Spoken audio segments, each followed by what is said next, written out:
Olá, vamos dar continuidade ao estudo de sequências. Hoje vamos falar sobre sequências monótonas. Veremos através de exemplos como identificar sequências monótonas. Também vamos definir o conceito de sequência limitada e veremos o que pode ser dito sobre uma sequência que é ao mesmo tempo monótona e limitada. Então vamos começar com uma definição muito importante. A gente vai dizer que uma sequência é crescente se essa desigualdade for válida para qualquer par de termos consecutivos. Ali a gente está dizendo que o termo na posição n é menor ou igual que o termo na posição n mais 1. Quando a gente quiser enfatizar que essa desigualdade é estrita para todo n, então a gente vai dizer que essa sequência é estritamente crescente. Nesse caso, percebam que uma sequência estritamente crescente é um caso particular de sequência crescente. Da mesma forma, a gente vai definir uma sequência decrescente quando a n for maior ou igual que a n mais 1 para todo n, e estritamente decrescente quando a gente quiser enfatizar que essa desigualdade é estrita para todo n. Em qualquer uma dessas situações, a gente vai dizer que a sequência é monótona. Apesar de parecer estranho, segundo essa definição, não está errado dizer que uma sequência constante é crescente, e também não está errado dizer que uma sequência constante é decrescente. Vejamos alguns exemplos para ilustrar esses conceitos. Então, por exemplo, a sequência 1, 1 meio, 1 terço e assim sucessivamente. Bom, essa é a sequência cujo termo geral é 1 sobre n. Então, claramente, essa é uma sequência decrescente. E a gente pode ser mais enfático, de fato, essa é uma sequência estritamente decrescente, né? Mas não é incorreto chamar apenas de uma sequência decrescente, porque toda sequência estritamente decrescente também é uma sequência decrescente. Bom, agora considere a sequência 1, 1, 2, 2, 3, 3, que é a sequência dos números naturais em que cada número aparece repetido 2 vezes. Aqui uma questão interessante seria como achar uma fórmula para o termo geral dessa sequência. Bom, uma maneira de fazer isso é usar a função parte inteira. A função parte inteira de x ela é o maior inteiro menor ou igual a x. Por exemplo, a parte inteira de π é igual a 3. Dessa forma, a gente pode achar uma expressão para o termo geral dessa sequência. Por exemplo, uma expressão que funciona é a parte inteira de n mais 1 sobre 2. Deixe para você verificar que isso funciona. Bom, nesse caso, essa é uma sequência que é crescente, mas não é estritamente crescente. E por último, o exemplo da sequência alternada 1 menos 1, 1 menos 1 e assim sucessivamente. Bom, o termo geral dessa sequência é menos 1 na n mais 1 e, claramente, essa é uma sequência que não é monótona. Agora, a gente vai ver, através de um exemplo, diferentes técnicas que a gente pode aplicar para decidir se uma sequência é monótona ou não. Como exemplo, vamos considerar a sequência AN igual a n sobre n mais 1. A gente quer saber se ela é monótona. Uma coisa que a gente poderia fazer inicialmente é listar alguns termos e ver o que acontece. Então, o primeiro termo é 1 meio, o segundo termo é 2 terços, o próximo termo é 3 quartos. Então, aqui a gente percebe que é 0,5, aqui é 0,666, então aqui aumentou. Aqui é 0,75, então aqui aumentou. Só que acontece que analisar os primeiros termos e perceber essa desigualdade não nos permite concluir que essa sequência vai manter esse padrão sempre. Então a gente precisa de algum argumento mais rigoroso para poder concluir se essa sequência é monótona ou não. Não basta a gente listar alguns termos e testar as desigualdades para esses primeiros termos. Então vamos ver como a gente pode resolver esse problema. O método 1 que eu vou apresentar aqui é o método de analisar a diferença genérica, né, de AN mais 1 menos AN para um n qualquer e tentar ver se isso vai ter sempre o mesmo sinal. Então, vejamos no nosso caso, AN mais 1 menos AN, o AN mais 1 é trocar o n por n mais 1 na definição de AN, e a gente vai ter então n mais 1 sobre n mais 2. Bom, ao executar essa diferença, a gente pode colocar ali um denominador comum. Fazendo as simplificações, a gente vai ver que no final a gente fica com a expressão 1 sobre n mais 2, n mais 1. E agora percebo que nessa fração o numerador é constante igual a 1, portanto é sempre positivo, e o denominador também é sempre positivo. Então, portanto, isso é sempre um número positivo. Então, isso significa que essa sequência é estritamente crescente. Isso porque se a n mais 1 menos a n é maior que zero, então a n mais 1 é maior que a n. Uma segunda estratégia para considerar esse problema já que a gente está lidando com uma sequência de termos todos positivos, é olhar para o quociente AN mais 1 sobre AN. Isso às vezes é mais fácil de analisar do que a diferença. Bom, nesse caso aqui, AN mais 1 sobre AN é a mesma coisa que AN mais 1 vezes o inverso do AN. Então, isso vai ser N mais 1 sobre N mais 2, isso corresponde ao termo AN mais 1, vezes o inverso de AN, que é N mais 1 sobre N. Fazendo as contas ali, a gente obtém a seguinte expressão, e percebam ali que o numerador é exatamente uma unidade a mais que o denominador. Então, se seus termos são todos positivos, né? Tanto o numerador quanto o denominador são positivos, e o numerador é um pouquinho mais do que o denominador, então o resultado disso vai ser maior do que 1. Portanto, né, se esse quociente é maior do que 1, significa que o termo que está em cima é maior do que o que está embaixo. Então, novamente, dessa maneira a gente também consegue ver que a sequência AN é estritamente crescente. E uma terceira maneira de analisar que essa sequência é estritamente crescente é fazer o seguinte: a gente pode considerar a função de variável contínua f de x igual a x sobre x mais 1. Aqui a gente só precisa olhar para valores de x maiores ou iguais a 1. E nesse caso, a gente pode usar o conhecimento de cálculo para ver se essa função, por acaso, é talvez crescente ou decrescente ou coisa assim. Bom, se a gente analisar a derivada dessa função, a gente vai ver que a derivada, pela regra do quociente, tem essa fórmula, e isso dá 1 sobre x mais 1 ao quadrado. Bom, ali percebam que a gente está considerando sempre x maior que 1. Então, não tem problema de zero no denominador nesse caso. E isso dá sempre um número positivo. Portanto, se a derivada é estritamente positiva, a gente conclui que essa função f é estritamente crescente, portanto, a sequência também é estritamente crescente. Vejamos mais um exemplo. Aqui a ideia é verificar se a sequência 10 na n sobre n fatorial é uma sequência monótona. Vamos tentar analisar essa sequência usando a técnica de observar o que acontece com a divisão entre dois termos consecutivos. Então vamos chamar de AN, o termo geral dessa sequência, e a gente vai olhar para a divisão entre AN mais 1 e AN. Bom, o termo AN mais 1 é pegar essa expressão e trocar o n por n mais 1. E agora eu vou copiar o AN invertendo, certo? Então a gente tem que analisar essa expressão aí. Bom, percebam que a gente tem uma potência de 10 no numerador e uma potência de 10 no denominador. Só que no numerador a gente tem uma potência a mais, né? Então vai sobrar um 10 em cima. E a gente tem ali os fatoriais que também vão se cancelar, porque n mais 1 fatorial é n mais 1 vezes n fatorial. Então, fazendo esses cancelamentos, vai sobrar em cima 10 e embaixo vai sobrar n mais 1. Bom, agora vamos olhar para essa expressão, 10 sobre n mais 1. Essa expressão é menor do que 1 se o n for maior ou igual a 10. Então, para a maioria dos n's, né, a partir do 10, isso dá um número menor do que 1. Porém, se o n for um número pequeno, se o n for até 8, isso dá um número maior do que 1. Então, a conclusão que a gente tira é que essa sequência não é monótona, porque inicialmente ela vai ser uma sequência crescente, ela vai crescer até um certo ponto, vai chegar na posição do A9, o A9 vai coincidir com o A10, e a partir daí ela começa a decrescer. Então, a gente conclui que essa sequência é decrescente a partir de um certo termo. Tá? Então, a gente diz que ela não é monótona, mas ela é monótona a partir de um certo termo. E isso, de ser monótona a partir de um certo termo, já é uma propriedade boa o suficiente para tirar várias conclusões.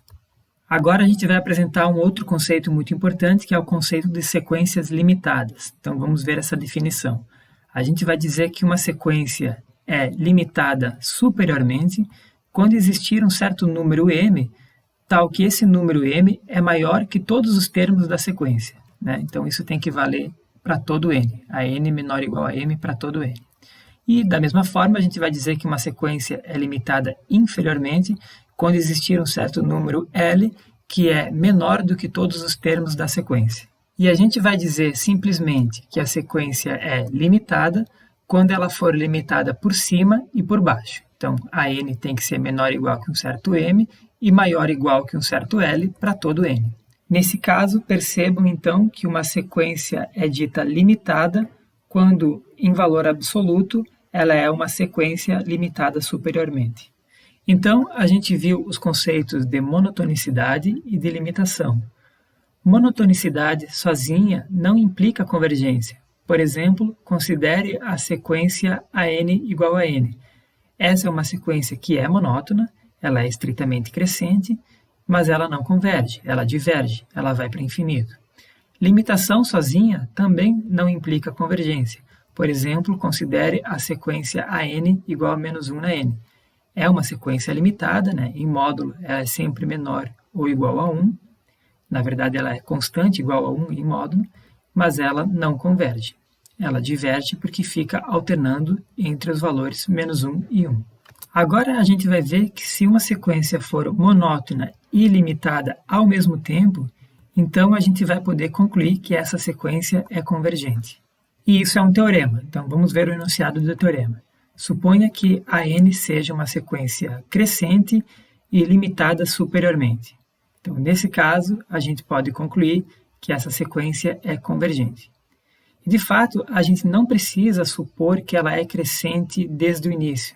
Bastaria supor que ela é crescente a partir de um certo termo e a conclusão seria a mesma. Se ela é crescente a partir de um certo termo e limitada superiormente, então a gente pode concluir que ela é uma sequência convergente. E é bem simples entender porque esse teorema é verdade se a gente olhar para o gráfico. Então, se a gente tem uma sequência que é limitada superiormente, então existe uma certa constante m que é maior que todos os termos da sequência. Então, graficamente, esse m representa uma barreira que os termos não podem ultrapassar.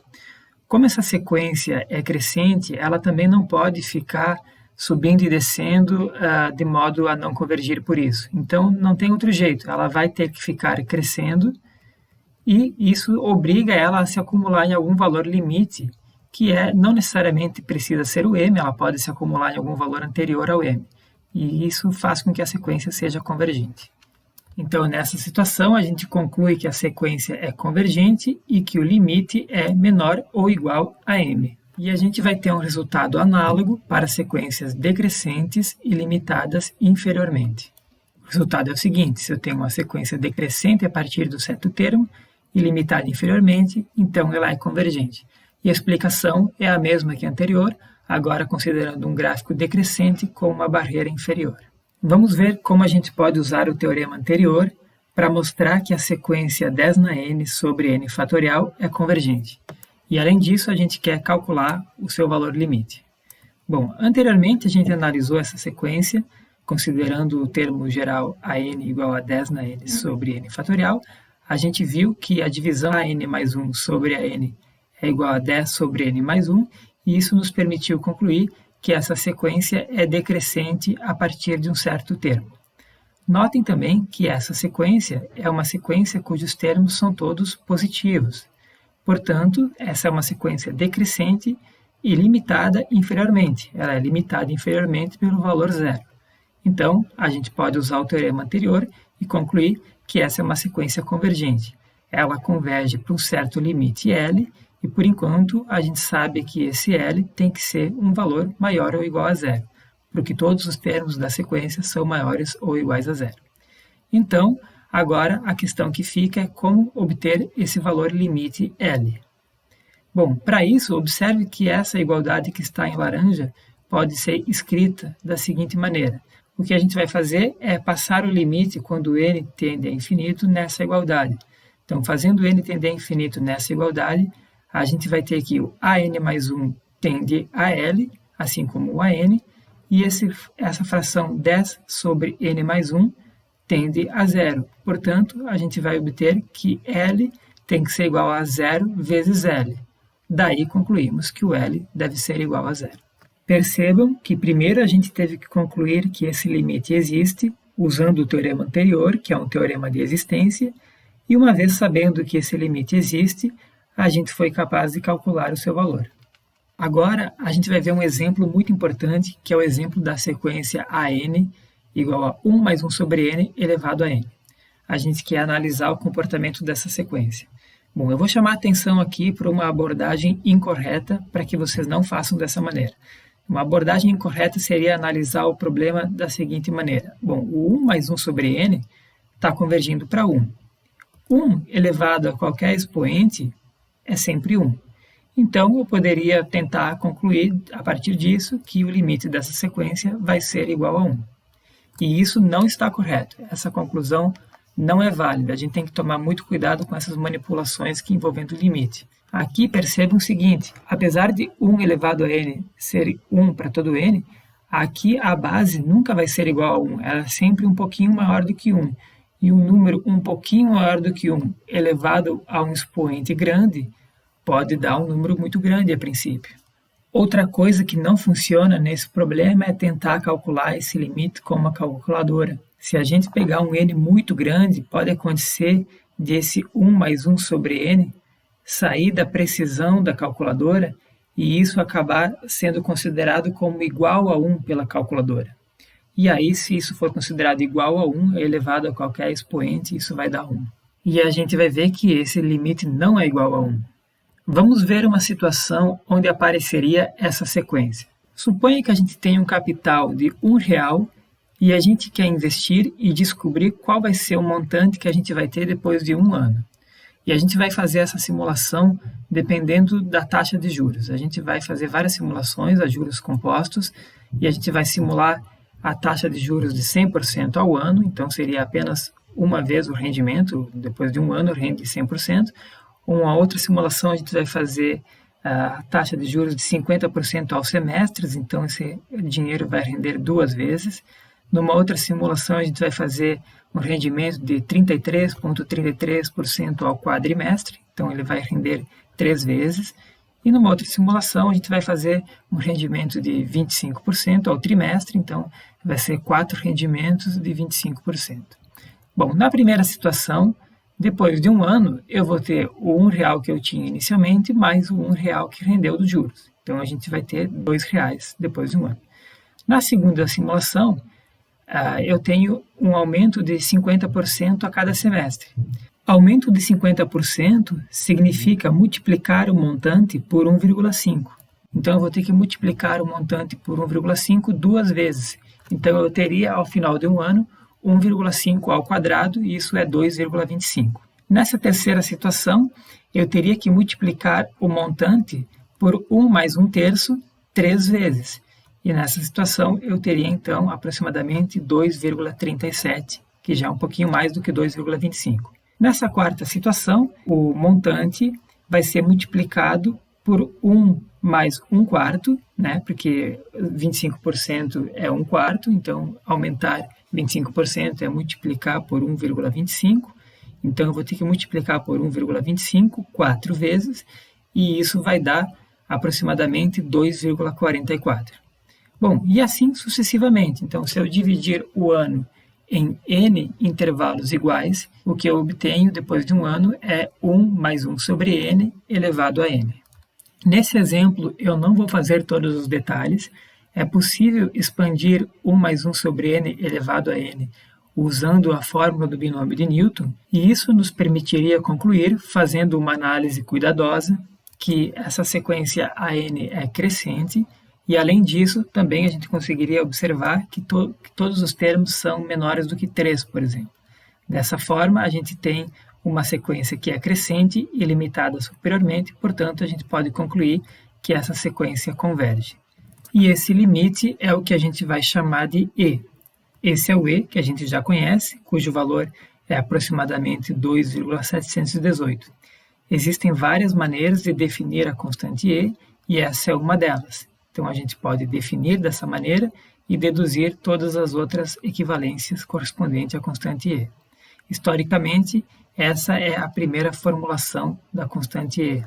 Mais na frente no curso, a gente vai ver também que o E pode ser expresso como o valor dessa soma com infinitas parcelas, né? O E é o valor dessa série, em que o primeiro termo é 1, depois é 1 sobre 1 fatorial, mais 1 sobre 2 fatorial e assim sucessivamente. Na verdade, a gente vai ver que isso é um caso particular da expansão da função exponencial, que vai poder ser expressa como 1 mais x ao quadrado sobre 2 fatorial e assim sucessivamente. Então, se a gente quiser calcular e na x para qualquer valor de x, basta substituir o valor de x nessa série. Por exemplo, usando o valor x igual a menos 1, a gente vai ter que e na menos 1, que é a mesma coisa que 1 sobre e, é dado por essa série alternada. 1 menos 1 sobre 1 fatorial, mais 1 sobre 2 fatorial, e assim sucessivamente. Isso porque menos 1 elevado a um expoente ímpar é menos 1, e menos 1 elevado a um expoente par é igual a 1. Para finalizar a aula de hoje, eu vou apresentar uma curiosidade relacionada com essa série que dá o número 1 sobre e. Suponha que a gente vai fazer um amigo secreto com N pessoas. Bom, para o amigo secreto funcionar, é necessário que ninguém sorteie o próprio nome, né? Então a questão aqui é a seguinte, qual é a probabilidade de que esse amigo secreto funcione? Ou seja, qual é a probabilidade de que ninguém sorteie o próprio nome? Será que é mais fácil ninguém se pegar em um amigo secreto com apenas 20 pessoas ou num amigo secreto com a população mundial inteira? A resposta, a princípio, não é tão simples, porque se há mais pessoas, individualmente, por uma pessoa específica, é mais difícil que ela sorteie o próprio nome. Porém, há mais pessoas com chance de sortear o próprio nome. Esse é um problema interessante de análise combinatória e é possível mostrar que a resposta para esse problema é dada por essa soma, cujo número de parcelas depende de n. É uma soma alternada, temos um termo positivo, seguido de um termo negativo e assim sucessivamente. E quando n vai para infinito, essa soma converge para 1 sobre e, que é aproximadamente 36,79%. Aqui é interessante observar que, como temos esse fatorial no denominador, essa convergência é bastante rápida. Então, isso significa que entre um amigo secreto com 20 pessoas ou com a população mundial inteira, a chance de que ninguém pegue o próprio nome é quase a mesma, e é em torno de 36,79%. Então, pessoal, por hoje era isso. Até a próxima.